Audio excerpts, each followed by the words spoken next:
પ્રધાનમંત્રીના સ્વચ્છતા અભિયાનને વેગ આપતા જે વન પર્યાવરણ મંત્રી ઓલપાડના સરસ ગામે વન પર્યાવરણ મંત્રીએ કરી સ્વચ્છતા, જ્યાં મુકેશ પટેલે રામજી મંદિરની કરાઈ સાફ સફાઈ.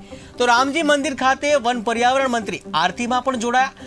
મંત્રી મંદિરના સાફ સફાઈ અભિયાનમાં જોડાયા. બાળકોને તલ લાડુ ખવડાવી પતંગનું વિતરણ પણ કર્યું. પ્રાણ પ્રતિષ્ઠા મહોત્સવ પહેલા રાજ્યના રામજી મંદિરોની સાફ સફાઈ. ઓલપાડ વિધાનસભામાં મેગા સાફ સફાઈ અભિયાન.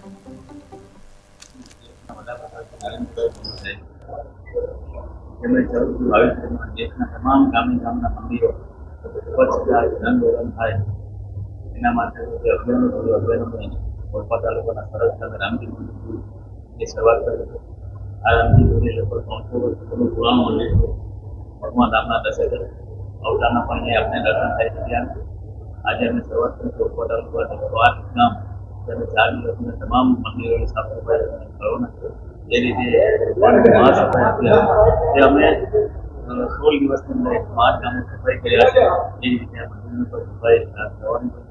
ત્યારે આજે મકર સંક્રાંતિનો તહેવાર આજના મધ્યથી દરેક જનતાને અપીલ કરું છું કે કરુણા અભિયાન શરૂઆત અમારા કરી છે. જે અમોલા પક્ષી પતંગના દોરાના કારણે પાક કપાય છે, કોઈ જીવ ગુમાવે છે. તો આ બધા લોકોને આપણે બચાવીને આપણે પતંગનો તહેવાર મનાવીએ પણ એવી રીતે મને એટલું આપણે